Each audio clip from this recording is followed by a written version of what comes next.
করোনাকালে মাগুরা আদর্শ কলেজ কর্তৃক অনলাইন ক্লাসে স্বাগতম। তো আজকে আমাদের বন্ড ভ্যালুয়েশন চ্যাপ্টারের তৃতীয় ক্লাস নেব। এর আগে আমরা বন্ড ভ্যালুয়েশন করছি আর ইল্ড ফ্রম বন্ডের একটা টপিক শিখছি, ইল্ড টু ম্যাচুরিটি। তো আজকে আমরা yield to maturity, yield from বন্ডে আরও দুইটা নিয়ম আছে, একটা হচ্ছে ইল্ড টু কল আর একটা হচ্ছে কারেন্ট ইল্ড। তো আমরা এই দুইটা ইল্ড নিয়ে একটু আলোচনা করি। তো ইল্ড টু কল হচ্ছে যখন ঋণ গ্রহীতা অর্থাৎ কোম্পানি সে বিনিয়োগকারীর কাছ থেকে বন্ডটা কিনে নিবে বা যে কোনো সময় তলব করবে যে এখন আমি আপনাকে টাকা দিয়ে দিচ্ছি, আপনি আমাকে বন্ড বিক্রি করে দেন আমার কাছে বা বন্ডটা আমাকে ফেরত দেন। তো এই যে অবস্থা এটাকে বলা হচ্ছে ইল্ড টু কল। তো এই ইল্ড টু কলের ক্ষেত্রে আমরা উপার্জনটা কত হবে বা আমার উপার্জনের হারটা কত হবে এটা আমরা এখন দেখব। তো ইল্ড টু কলের উপার্জন বের করার জন্য সূত্র yield to call, YILD, yield to call সংখ্যায় বলা হচ্ছে YTC। আমরা ইল্ড টু ম্যাচুরিটি দেখছি, আমরা এখন দেখব yield to call. Yield to maturity কেমন হয়, অর্থাৎ তলবের সময় উপার্জন। তো ইল্ড টু কলের YTC এর সূত্র, YT এর সূত্র YTM এর মতোই একই রকম, interest plus call price minus NSV ভাগ N টোটাল ভাগ call price plus net sale value ভাগ 2 গুণ 100। তো আমরা এখানে ইল্ড টু কলের সূত্র দেখলাম, interest plus call price minus NSV ভাগ N টোটাল ভাগ কল প্রাইস যোগ NSV ভাগ 2 গুণ 100। তো আমরা এই সূত্রটা প্রমাণ করার জন্য বা এই সূত্রটা ক্যালকুলেশন করার জন্য আমরা কিছু মান এখানে লিখে নিলাম। লেখার জন্য আমরা ফার্স্টে ফেস ভ্যালু ধরি। বন্ডের ফেস ভ্যালুটা আছে 1000 টাকা, কুপন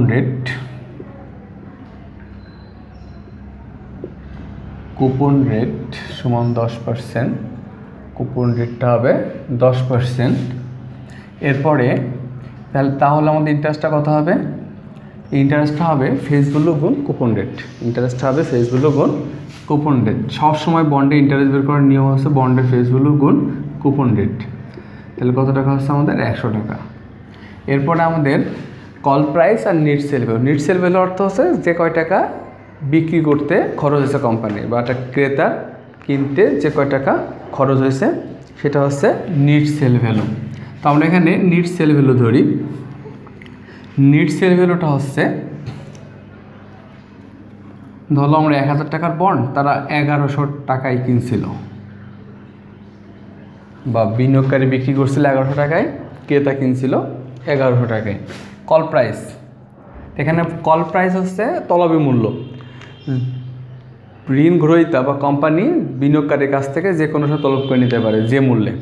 এখন 1000 টাকার বন্ড তারা কিনছিল 1100 টাকায়, এখন তারা কল প্রাইস 1100 টাকা করতে পারে, 1100 টাকা কমও করতে পারে, যে কোনো মূল্যে করতে পারে। আমরা এখানে ধরলাম কল প্রাইসটা হচ্ছে 1200 টাকা, কোম্পানি বিনিয়োগকারীকে 1200 টাকা দিয়ে বন্ডটা নিয়ে নিবে, ফেরত নিয়ে নিবে আবার।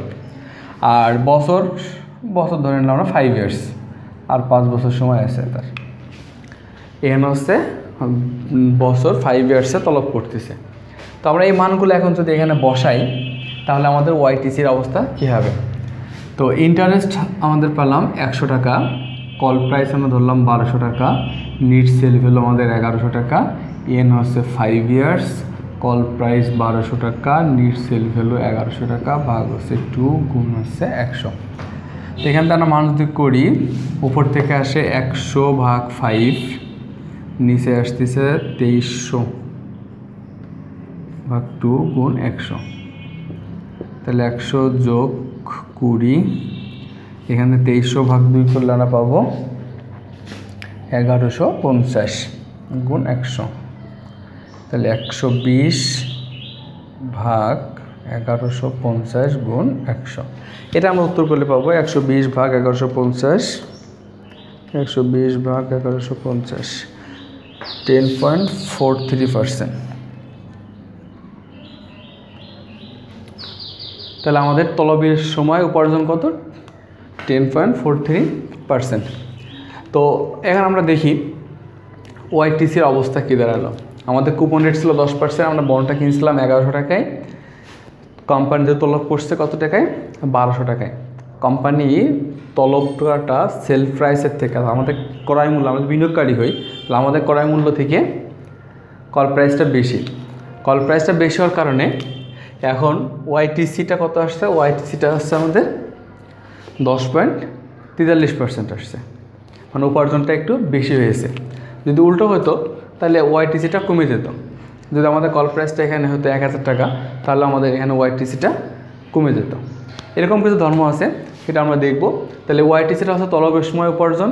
একটা বন্ড যখন বিনিয়োগকারী বন্ড ক্রয় করে, বন্ড ক্রয় করার পরে ম্যাচুরিটি পর্যন্ত হোল্ড করতে পারে, তার আগেও কোম্পানি বিনিয়োগকারীর কাছ থেকে বন্ড কিনে নিতে পারে। এই অবস্থার প্রেক্ষিতে বিনিয়োগকারী বন্ডের উপর কী হার উপার্জন করলো তারই একটা ফর্মুলা আমরা এখানে দেখলাম, ওয়াইটিসি ইল টু কল, তলবের সময় উপার্জন। আরেকটা আছে কারেন্ট ইল। কারেন্ট ইল মানে আজকের উপার্জন। বন্ডটা আজকে যদি আমি বিক্রি করতে চাই বা কোম্পানি আজকে নিয়ে নিতে চায় আমার কাছ থেকে চলতি উপার্জন, তাহলে আজকের এই অবস্থার প্রেক্ষিতে আমার বন্ডের উপর উপার্জন কত। এখানে কারেন্ট ইল বের করার জন্য আমরা দেখব সূত্রটা কি আসে। কারেন্ট ইল্ড,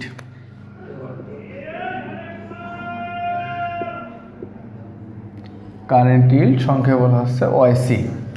তাহলে ওয়াইসির সূত্র ইন্টারেস্ট ভাগ এনএসভি বা current market price of bond. তাহলে কারেন্ট ইল্ডের সূত্র হচ্ছে ইন্টারেস্ট ভাগ এনএসভি বা current market price of bond, বন্ডের আজকের বাজার দর। আজকে আমরা যে কয় টাকা বন্ডটা বিক্রি করতে পারবো, যদি আমরা এখনই বন্ডটা বিক্রি করতে চাই, সেক্ষেত্রে এই অবস্থায় আমাদের বন্ডের থেকে উপার্জনটা কত আসতেছে। তো সেক্ষেত্রে আমরা দেখি ইন্টারেস্টটা আমরা একই রকম ধরলাম, আগের বন্ডটাই ধরলাম। আগের বন্ডটা ফেস ভ্যালু ছিল 1000 টাকা, তার উপর কুপন রেট ছিল 10%, এখানে আসলে আমাদের ইন্টারেস্ট 100 টাকা। এরপরে net sale value, net sale value বা কারেন্ট মার্কেট প্রাইস, আজকের বন্ডের বাজার দর এখন বিক্রি করতে গেলে আমরা বিক্রি করতে পারবো 1050 টাকা। এই অবস্থায় আমাদের এই বন্ডের থেকে উপার্জন কত। তাহলে ইন্টারেস্ট আমাদের 100 টাকা আর নিট সেল ভ্যালু হচ্ছে আমাদের 1050 টাকা। তো আমরা এখানে ক্যালকুলেশন করলে আমরা উত্তর পেয়ে যাব 100 ভাগ 1050, উত্তরটা আসছে 9.52%, 9.52%। তো আমরা কারেন্ট ইল্ড বুঝে গেলাম। তাহলে আমাদের বিনিয়োগকারী উপার্জন 3টা পজিশন হবে ম্যাচুরিটিতে, ইল টু কলে আর কারেন্ট ইল্ডে। তো এই 3টা উপার্জনের বেশি যাবে না, এই 3টা উপার্জন আপনাদেরকে বের করতে হবে। তো বন্ড ভ্যালুয়েশন চ্যাপ্টার থেকে আমরা বন্ড ভ্যালুয়েশন করব আর উপার্জন করব। যদি প্রশ্নকর্তা প্রশ্ন শুধুমাত্র বিনিয়োগ করবো কিনা এরকম প্রশ্ন চাই, সেক্ষেত্রে আমরা ইল্ড বের করেও মন্তব্য করতে পারি, আমরা ভ্যালুয়েশন করেও মন্তব্য করতে পারি। বিনিয়োগকারী বিনিয়োগ করবে কিনা বা বন্ড বিক্রেতা বন্ড বিক্রি করবে কিনা, এই অবস্থায় ভ্যালুয়েশন করব না ইল্ড করব, একটা প্রশ্ন থেকে যায়। এক্ষেত্রে আমাদের ইচ্ছা, তথ্য যেটা দেয়া থাকবে ওর থেকে যদি আমরা ভ্যালুয়েশন করেও বের করতে পারি, আমরা ইল্ড করেও বের করতে পারি, মন্তব্য করতে পারি।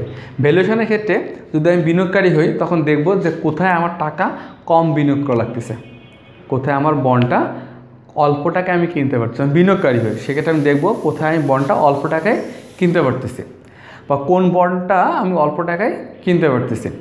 আর যদি কোম্পানি হয়, কোম্পানি যে বন্ডটা ইস্যু করবে, ইস্যু করে তো দেখবে যে কোথায় আমি বন্ডের থেকে বেশি টাকা পাচ্ছি, মানে ভ্যালুয়েশন করলে যে বন্ডের ভ্যালুয়েশনটা বেশি হবে বিনিয়োগকারী হিসাবে ওই বন্ডটা বাজারে বিক্রি করতে, তাহলে সে কী হবে, ওই একই সুদের হারে টাকা বেশি বাজার থেকে সংগ্রহ করতে হবে ঋণের মাধ্যমে বন্ড বিক্রি করে।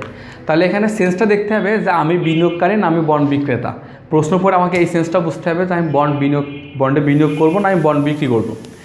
এবার বন্ড বিক্রি যদি আমি করি বা বন্ড আমি যদি বিনিয়োগ করি বন্ডে, সেক্ষেত্রে সেন্স দেখতে হবে কোনটা আমার লাভ বেশি হচ্ছে, যেখানে আমার লাভ বেশি সেই দিকে আমাদেরকে সিদ্ধান্ত দিতে হবে। ঠিক একই রকম ইল্ডের ক্ষেত্রে যদি আমি বিনিয়োগকারী হই, আমি দেখবো যে কোথায় আমার উপার্জন আর বেশি হচ্ছে, ওয়াইটিএম, ওয়াইটিসি, কারেন্ট ইল্ড, এগুলো আমাদের কোনটা থেকে উপার্জন বেশি হচ্ছে, অর্থাৎ ইল্ড রেটটা আমাদের বেশি হচ্ছে। তো যে বিনিয়োগে আমাদের ইল্ড রেটটা বেশি হবে আমরা সেই বিনিয়োগটা গ্রহণ করব, আর যে বিনিয়োগের ইল্ড রেটটা কম হবে সেই বিনিয়োগটা আমরা বাদ দেবো, সেই বন্ডটা আমরা বিনিয়োগ করব না। আর একটা আছে যদি কোম্পানি হয়, কোম্পানি ক্ষেত্রে উল্টো সেন্স হবে। কোম্পানি ক্ষেত্রে দেখতে হবে যে ইল্ড কোথায় কম আছে, মানে সুদের হার, প্রকৃত সুদের হারটা কোথায় কম আছে, কোম্পানি সেই বন্ডটা বাজারে বিক্রি করবে। তো এখানে আমাদের নিজের স্বার্থটাকে আগে বড় করে দেখতে হবে যে আমি বিনিয়োগকারী না আমি কোম্পানি। এই বন্ড চ্যাপ্টারটা বিনিয়োগকারীর সেন্সেও প্রশ্ন আসে, কোম্পানির সেন্সেও প্রশ্ন আসে। তো এই দুইজনের বা দুই পক্ষের সেন্স মিল রেখে আমাদেরকে কিন্তু মন্তব্য করতে হবে কখন কোন পক্ষের স্বার্থে বেশি উপকারী হচ্ছে, সেই স্বার্থের দিকে আমাদেরকে মন্তব্য করতে হবে। ওকে সুপ্রিয় শিক্ষার্থী, বন্ড ভ্যালুয়েশনের উপরে এগুলোই ক্লাস। যদি এরপরও কোনো সমস্যা থাকে তাহলে কমেন্ট করো, আমি নেক্সট আরও কয়েকটা অঙ্ক করাই দিব যাতে আর কোনো সমস্যা না থাকে। আসসালামু আলাইকুম।